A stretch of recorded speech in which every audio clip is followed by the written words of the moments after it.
Good afternoon. Welcome to Lake Chapala Unitarian Universalist Fellowship. I'm Hyacinthe Miller, and I'm today's service associate for this growing, journeying community. Reverend Matt Alspaugh will be presenting our message this afternoon. We welcome all of you to our service, especially those of you who are searching for a spiritual home. May you find solace, understanding, and connection in our shared journey. Our opening words this afternoon are by Michelle Collins. Some days, the world's pain floods through us like water through a broken dam. Every headline, every cry of distress becoming our own. We come here thirsty for the wisdom to care without drowning, to love without losing ourselves in the undertow of others' sorrow. Come, let us seek together the steady foundation from which true compassion flows. If you are new and would like to receive our newsletter and other emails, please talk to a member of the Welcome team or write to us at info@lcuuf.org. Would members of the Welcome team please stand up?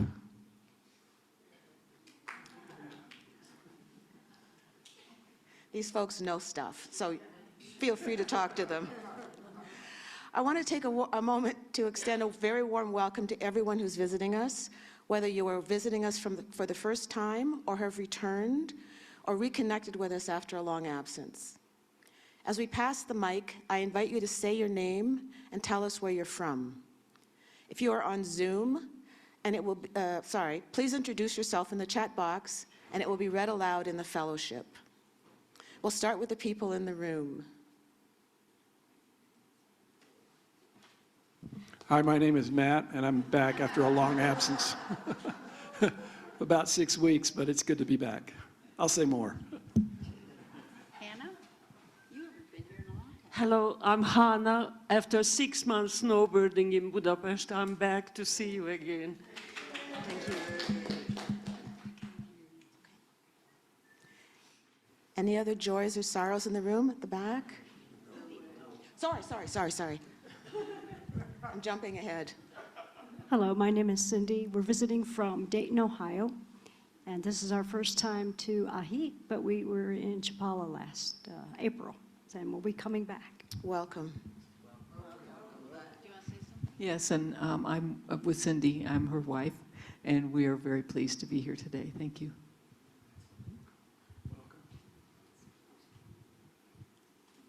Any other visitors? Do we have any visitors on Zoom? There are no visitors on Zoom today. Thank you. Welcome to all our visitors and newcomers, both in person and on Zoom. Here at LCUUF, we offer a wide variety of services on various topics, presented by our members, outside guests, as well as our minister, Reverend Matt Alspaugh. We hope you will return to sample this variety of thought and belief. Our chalice lighting words today are by Albert Schweitzer. At times, our own light goes out and is rekindled by a spark from another person. Each of us has cause to think with deep gratitude of those who have lighted the flame within us.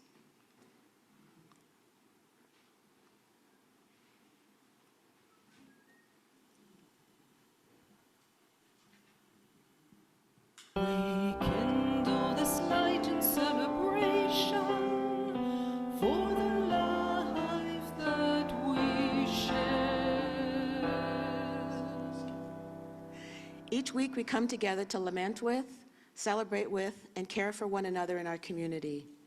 Love is not only at the center of our UU values, it is also the opening that invites us to lament, celebrate, and care as we briefly share our personal joys, sorrows, and our milestones.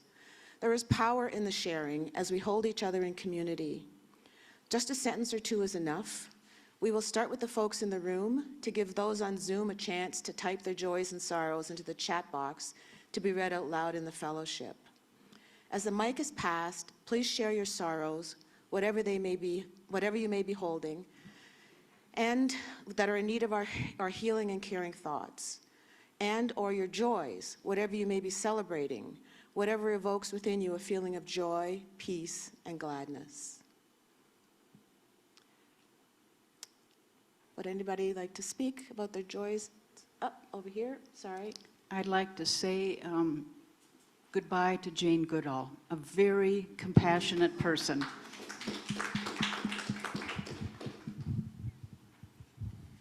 I'm Richard, and I've got another book up on Amazon.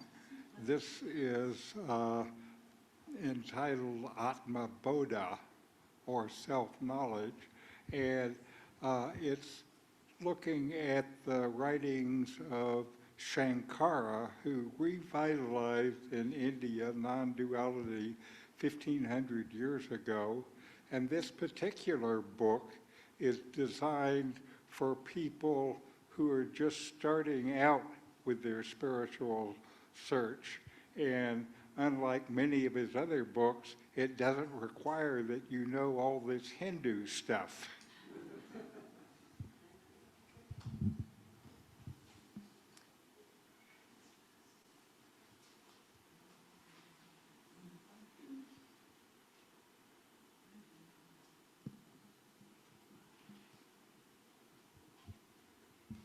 Hello, my name is Ellie. For those of you that attended the April presentation here for people with early onset dementia, today at 4:30, we'll have 5 care partners sharing their stories. And it looks like we're going to have a full house again. So if you haven't registered yet, I'm sure there's still place for you to come here. And we'll have lots of volunteers as well. And it's going to be just as incredible as the one in April. Thank you.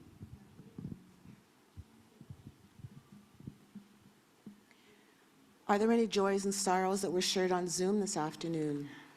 Yes, Larry says that Dee Dee is slowly recuperating from pneumonia, and they want to thank everyone for love, support, and wonderful food. Devora says her joy is that cataract surgery went well, and it's 80 degrees in New Hampshire, so it smells like fall and feels like summer. And apparently John is a visitor on Zoom. He's from New Hampshire, and his joy is that he's married to the piano player. Thank you, Reverend Mary. And Mary Doan, our son Brad, is doing well in his recovery after a serious scooter accident in late August. And Donna Toolman is happy to hear that both Dee Dee and Brad are recovering. That's it. Thank you. And this candle from our care team, we light to represent the joys and sorrows spoken and witnessed today, as well as those we hold in the silent sanctuary of our hearts.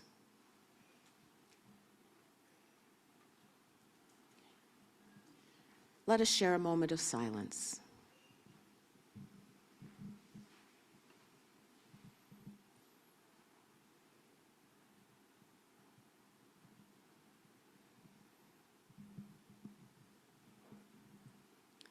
As you know, the work of our fellowship within these walls and beyond takes our time, treasure, and talents. The offering we take each Sunday is an opportunity to recommit to this place and to these people. It is as much a ritual as lighting of our chalice. It is a reminder of that form of love we call generosity. It is how we show that we believe it is important to worship together, to help our community, and to say yes to the values of our faith. As we pass the baskets, if you are new here today or you are struggling to hold things together, please let the basket pass you by. Your presence is more than enough and a gift to us. Do I say this in here? Please know that we give the money collected at the service to an organization providing services to our lakeside community. For October, we will be donating the basket to Food Bank Lakeside, which shares our compassion for our poorest neighbors through this simple act of offering them food. The description is on the monitor.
May this offering sustain and grow the life and work of this congregation.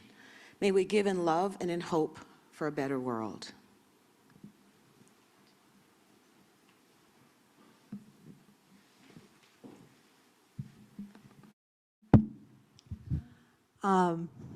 Good afternoon, everybody. If I haven't met you yet or I don't know you yet, I'm Kate Howell. And I was asked to give the stewardship pitch this month, and I was happy to accept. I've done this several times in the past. And when my husband Frank and I moved here in '08, we were closing 2 businesses up north. We were totally exhausted for the first 6 months after we moved in. We didn't do anything. It was the end of the year. And then about March or April, Frank said, I'd like to find some place where I can get a spiritual home. Are you willing to go out and look with me? I said, of course. So we tried a couple of different churches, and after a mix-up, because at the time the UUs were meeting over at the Jewish synagogue, we went over on a Saturday, and the people who were there said, oh no, I'm sorry, they're meeting on Sunday this week. We're using the hall today. They said, come back next week, they'll be here on Saturday. So it was like, so we did. And I think Frank saw an ad in the paper for the Unitarian Universalist Fellowship. Neither of us knew the first thing about Unitarian Universalism. Never been there. I'd probably seen a reference to it in books that I had read over the years, especially the ones that dealt with life in New England during the 17th, 18th, 19th centuries. But we said, let's go over and give it a try. We know they're meeting at the synagogue, so we can go over on Sunday. And we went over, we walked in, and there was probably a crowd about this size, maybe not quite so big. And they just drew us in, just pulled us in and said, oh, we're so glad you're here. And we immediately felt at home and stuck with it. Both of us had been brought up in Protestant churches. Both of us had stopped going to those churches when we were 13 or 14. Hadn't been in a church in 50 years. And suddenly this was the place where we wanted to be. I have made friends through this fellowship, friendships which are stronger and better than anything I ever had up north. I didn't have the time up north. I was working And I'm sorry, but when you're working, when you own your own business, you make acquaintances, but you don't make friends. And so we were both involved here in this fellowship. My husband passed, it's not quite 4 years. And I'm still here, and I have no intention of leaving. And the reason I pledge is because I want this place to keep going. I have found some spiritual answers here that I didn't know I was even looking for until I found them. And I just have always felt very comfortable with the people here in this fellowship, and I pledge to keep that alive, to keep it going. I realized that because of some medical issues that came up earlier in the year, I had stopped making my monthly payments, and it was like, when they did the talk last week on pledging, it suddenly occurred to me, it was like, oh shit, I haven't been paying.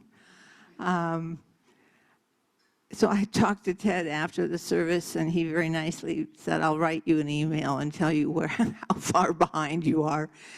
It was like, okay. And I have that. He was very prompt. I have no fault with the way this organization spends its money. We do things that need to be done, and we have improved our tech facilities and our employees on the back table.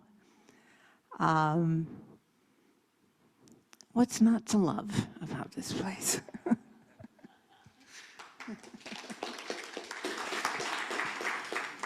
Thank you, Kate.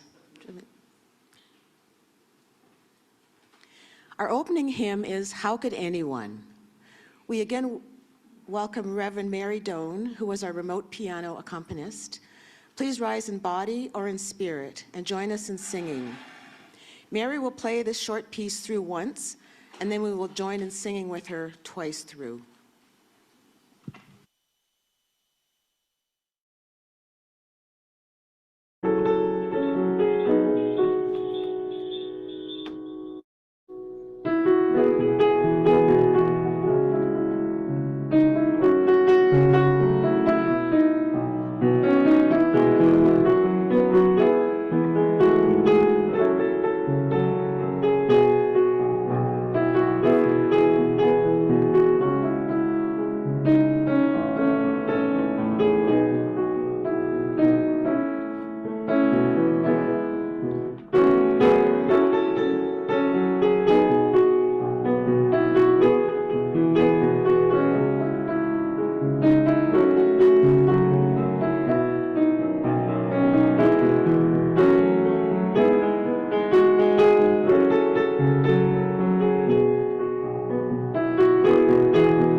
Thank you, Mary. Today's first reading is from the Christian Bible, the New Revised Standard Version. The text is from the book of Luke, chapter 10, verses 25 to 37. Just then a lawyer stood up to test Jesus. "Teacher," he said, "what must I do to inherit eternal life?" He said to him, "What is written in the law? What do you read there?" He answered, "You shall love the Lord your God with all your heart, and with all your soul, and with all your strength, and with all your mind, and your neighbor as yourself." And he said to him, You have given the right answer. Do this, and you will live. But wanting to justify himself, he asked Jesus, and who is my neighbor? Jesus replied, a man was going down from Jerusalem to Jericho and fell into the hands of robbers who stripped him, beat him, and went away, leaving him half dead. Now by chance, a priest was going down that road, and when he saw him, he passed by on the other side. So likewise a Levite, when he came to the place and saw him, passed by on the other side. But a Samaritan, while traveling, came near him, and when he saw him, he was moved with pity. He went to him and bandaged his wounds, having poured oil and wine on them. Then he put him on his own animal, brought him to an inn, and took care of him.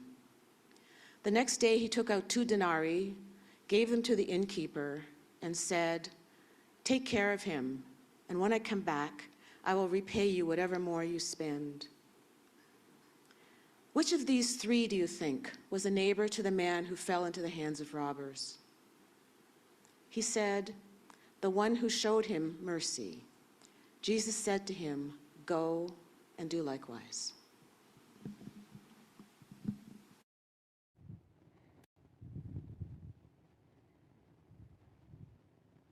It's good to be back. I've been away for 6 weeks, and much of it traveling with in Europe with Liz. And while we had a delightful time in Switzerland, a little time in France, did a lot of hiking, it's good to be back into the regular ebb of flow of ordinary life. And it's good to be back with you as we continue our journey together, as individual people, each on our own spiritual paths, right?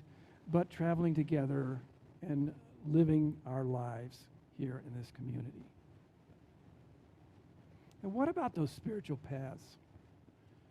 Not long ago, somebody commented that I seldom use the Bible as a source for readings in worship, which is kind of true. And while that might be a kind of a blind spot for me, I mean, other sources come to mind first rather than the Bible. But today is different, and we heard the story of the Good Samaritan. Now, the story of the Good Samaritan is among the most familiar of Jesus' parables in the Bible. Even if we only know a few Bible stories, we probably know of the Good Samaritan. It's such a familiar story that it has lost much of its power and nuance. In our minds, it's more like, or could be more like, the Disney version of various ancient fairy tales. You know, a guy does something nice for another guy and they live happily ever after. But when we drop ourselves back in time and try to listen to the story as it came out of Jesus' mouth, with an understanding of that time and place, things are far more interesting. We see, in fact, that it is a subversive story. So let's walk through this story. A lawyer, or more correctly, a person who made his living interpreting the legal meaning of Scripture, is quizzing Jesus. He's trying to look good, and so he tries to trip up Jesus, asking, well, who is my neighbor? Which prompts Jesus to tell that little story.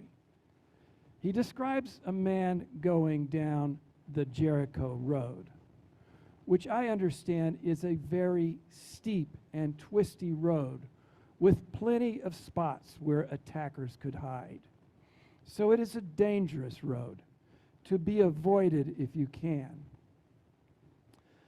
The man is attacked, robbed, and nearly killed, left with nothing.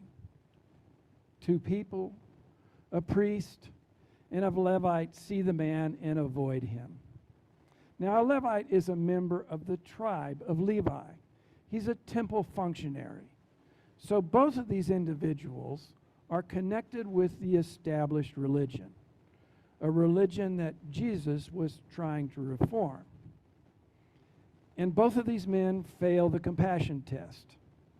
In fact, they both go to the other side of the road, perhaps to avoid any possible contamination from the bodily fluids emanating from this nearly dead person.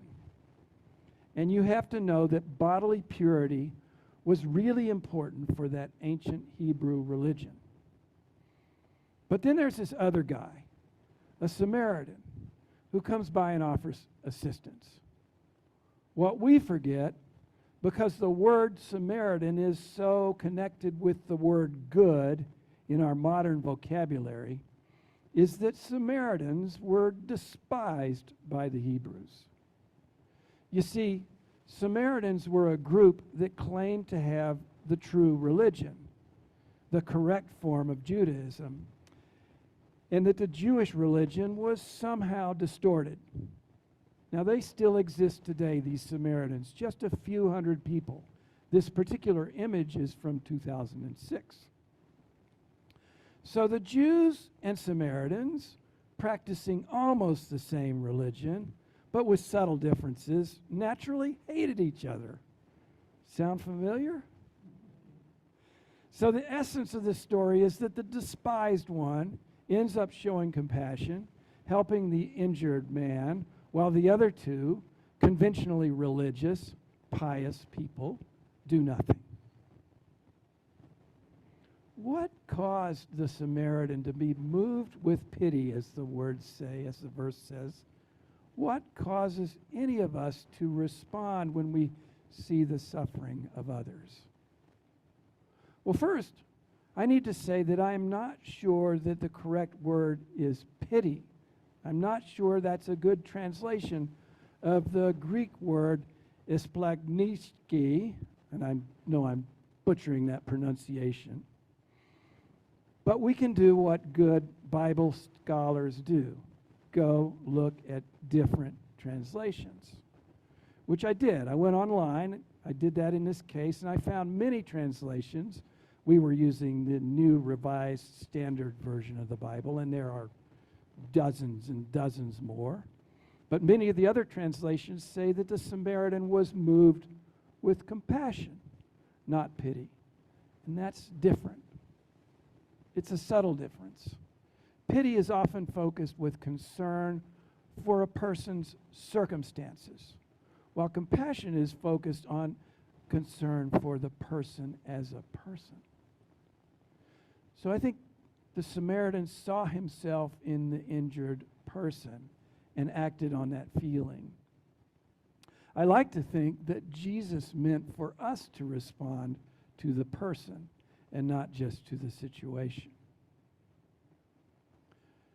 Now, many teachers in other religions rail that we are all born with original sin, that there is evil inherent in all of us, that we are self-serving and depraved, and that only moral and religious improvement, repentance, can lift us out of this base existence. I'm coming to understand something different, that goodness and compassion are innate in all of us as human beings. However, the constant societal messages to focus on the self, to compete, to consume, these things lead us to forget our inherent goodness. So like the priest and the Levite, we talk ourselves out of being compassionate. As part of our spiritual translation is recovering the compassionate life that we were born with. So if we think about it, we realize that compassion, like knowledge, like peace, like many other things, is not a finite quantity. We can feel and act on compassion as much as we, or little as we wish. We don't run out of it. Compassion doesn't involve sacrifice, unless we artificially assume it does. I was reminded of this, surprised in fact, when I read of the primatologist Frans de Waal's own experience. In his best-selling book, the bonobo and the atheist in search of humanism among the primates. He writes, and I quote, "On the basis of my personal experience taking care of my wife, whose life was imperiled by breast cancer, I totally agree that the word sacrifice, although often applied, misses the point. Nothing comes more naturally to us than taking care of loved ones. Our brain has been designed to blur the line between self and other. It is an ancient neural circuitry that marks every mammal from mouse to elephant." End quote. I was reminded of many others who compassionately cared for other people around them, perhaps caring for children with severe disabilities, perhaps caring for parents coming to the end of their lives. And while many of these people found this work difficult, few questioned its necessity. But people do get overwhelmed, and people do burn out. People burn out when they have little agency, little control over the nature and quantity of care that they can offer to those around them. This often happens in the caring professions when corporate buyouts and staffing cuts and other outside forces result in caregivers having too little time to respond with the compassion that they feel for their clients. And so they wall it off, or they shut down, or they just quit. But what about those other situations where a person does have control, where they could decide how much care to offer and decide the style and nature of the care, and they still hit the wall? I wonder if, at least in some of these cases, such people have so little compassion for themselves that they go and they go until they can't go anymore. Karen Armstrong, who wrote the book 12 Steps to a Compassionate Life, talks of the importance of having compassion for one's own self. She writes, and I quote, "The late Rabbi Albert Friedlander once impressed on me the importance of the biblical commitment, love your neighbor as yourself. I had always concentrated on the first part of that injunction, but Albert taught me that if you cannot love yourself, you cannot love other people either." See, he had grown up in Nazi Germany, and as a child was bewildered and distressed by the vicious anti-Semitic propaganda that was assailing him from all sides. One night, when he was about 8 years old, he deliberately lay awake and made a list of all his good qualities. He told himself firmly that he was not what the Nazis said, that he had talents and special gifts of heart and mind, which he enumerated to himself one by one. Finally, he vowed that if he survived, he would use those qualities to build a better world. This was an extraordinary insight for a child in such circumstances. Albert was one of the kindest people I had ever met, and he was almost pathologically gentle and must have brought help and counsel to thousands. But he always said that he could have done no good at all unless he had learned at that terrible moment in history to love himself. End quote. To love oneself. That's the surprising message of the story of the Good Samaritan. The message of this story is not simply that we should help each other, although that's the first level of the story. The message is not also that our own religious leaders, even those we respect, can fail, and despised outsiders can do good, although that's the deeper part of the story. here's the deeper meaning still.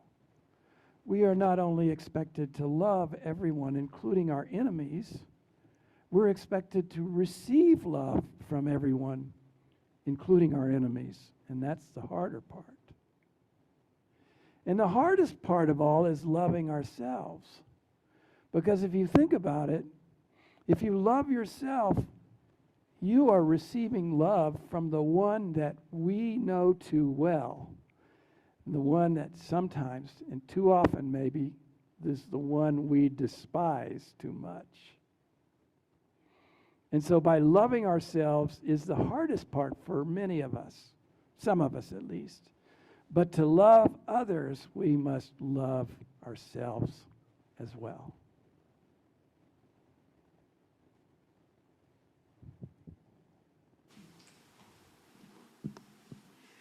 Today's second reading is the Metta Sutta, attributed to the Buddha. May all beings be filled with joy and peace.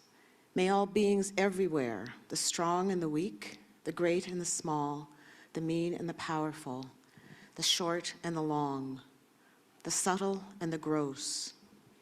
May all beings everywhere, seen and unseen, dwelling far off or nearby, being or waiting to become, may all be filled with lasting joy. Let no one deceive another. Let no one anywhere despise another. Let no one out of anger or resentment wish suffering on anyone at all. Just as a mother with her own life protects her child, her only child, from harm, so within yourself let grow a boundless love for all creatures. Let your love flow outward through the universe to its height, its depth, its broad extent. A limitless love without hatred or enmity. Then, as you stand or walk, sit or lie down, as long as you are awake, strive for this with one pointed mind. Your life will bring heaven to earth.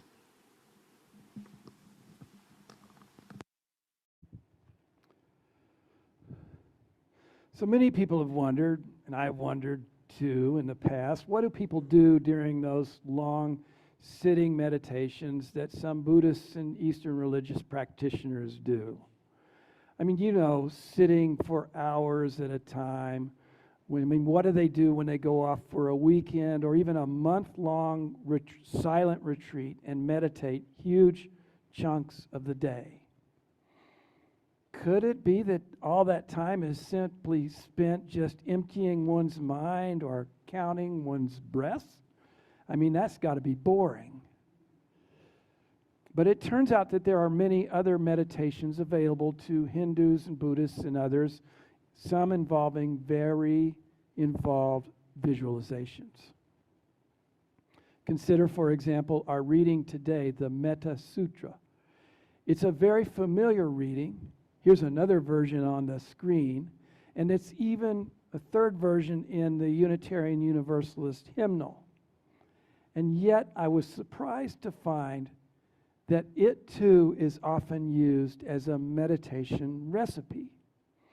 So this reading, the Metta Sutta, is one of the teachings of the Buddha, now of course orally transmitted and recorded much later, so we don't really know if it's real or not, doesn't matter. Metta means loving kindness and is closely associated with compassion in the Buddhist understanding. Sutta means discourse. So the name means loving kindness discourse. So when you listen to the reading, you find it has several parts.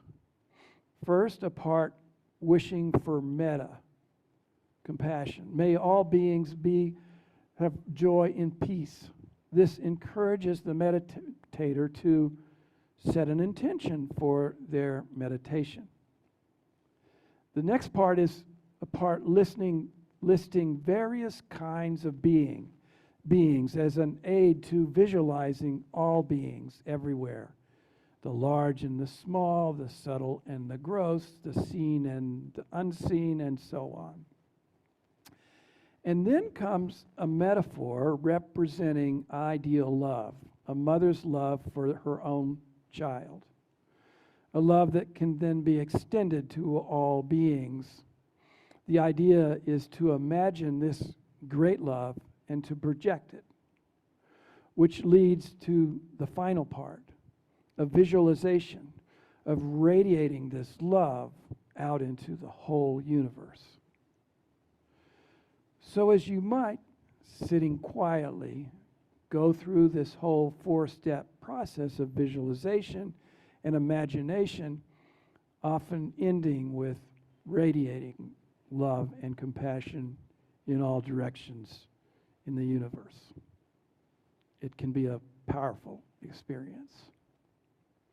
And you can see that with such a recipe, you could meditate for a long time, achieving a potentially deep and intensive experience, building your capacity for compassion in your life. Well, we won't do that today, but I do have a simpler meditation on compassion that leads in the same direction. It also is called a metta meditation, a loving kindness meditation. It's very simple, but also very powerful.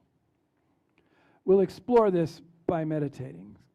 So please get comfortable and soften or close your eyes. Take a few deep breaths. I'll do this too.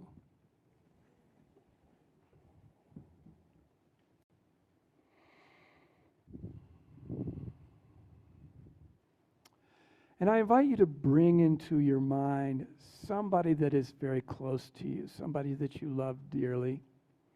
This could be anyone, a partner, your child, your pet, anyone. And just visualize them as best you can. And now repeat in your mind very slowly these words as if to this person. May you be safe. May you be happy. May you be healthy. May you be at ease. Or words close to that. Just over and over for a few moments. May you be safe. May you be happy. May you be healthy. May you be at ease. And as you repeat them in your mind, just really absorb the intentions that they represent. May you be safe. May you be happy. May you be healthy. May you live with ease. And as any feelings of compassion or joy, love, caring, as any of these feelings come up, just be with them and connect them with those words. May you be safe. May you be happy. May you be healthy. May you live with ease.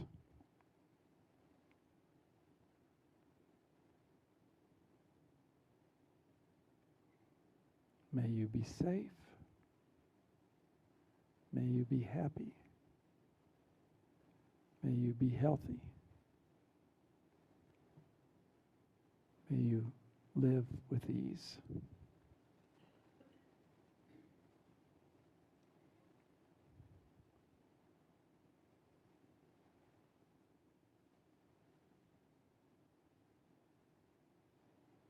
And so we'll end this meditation now.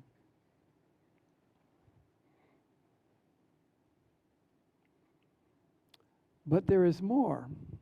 If we want to do this meditation fully, to take it to the next level, we could focus on other beings beyond this one person that we love dearly.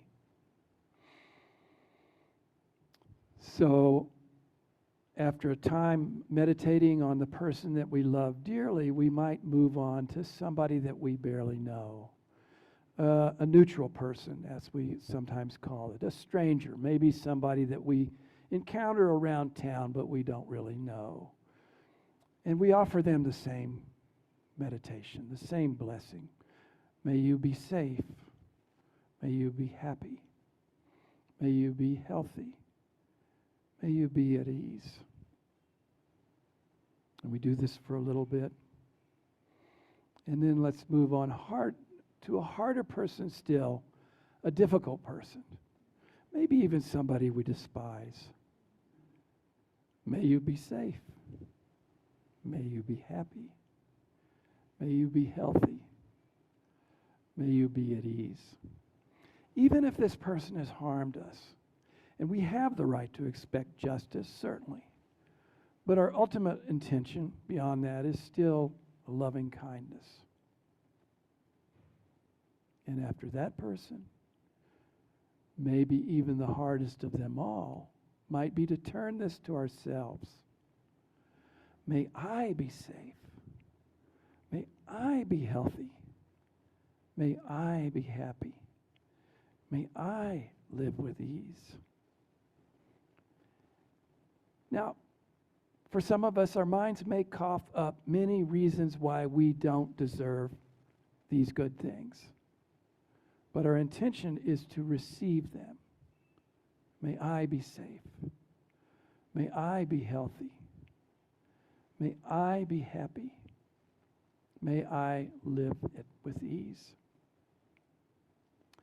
And then we might finish out the whole meditation by wishing everyone, everywhere, all sentient beings, the strong and the weak, the great and the small, all beings everywhere, the same loving kindness. May you be safe. May you be happy. May you be healthy. May you be at ease. So I invite you to try this simple meditation on your own and see how you feel about it. Meditate on the dear one, the stranger, the difficult one, and yourself. Meditate on everyone. I'm convinced that meditation is one tool that can help us develop compassion and avoid burnout. It's one way we can become our best selves. The Buddha tells us if we strive to live compassionately with a one-pointed mind, we will create heaven on earth. And Jesus would add, go and do likewise. Thank you.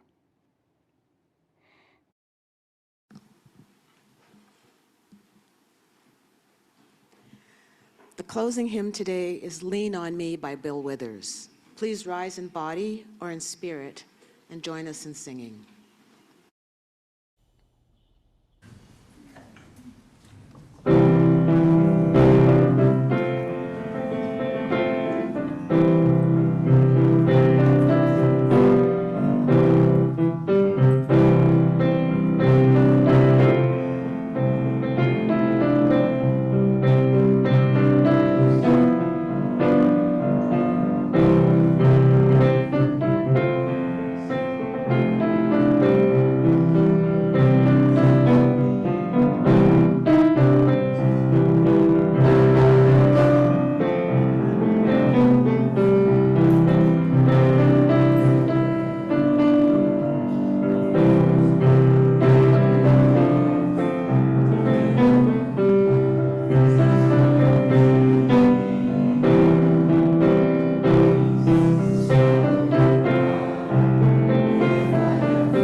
always hits in the heart, doesn't it? May we go forth from this place with hearts full of compassion for all those around us. May we go forth from this place safe, happy, healthy, and at ease. May it be so. Let us extinguish our chalice with these words which we read together. We extinguish this flame, but not the light of truth, the warmth of community, or the fire of commitment. These we keep in our hearts and share with all the world.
Thank you, Mary. Our worship is over. Our service begins. Go in peace and with a purpose.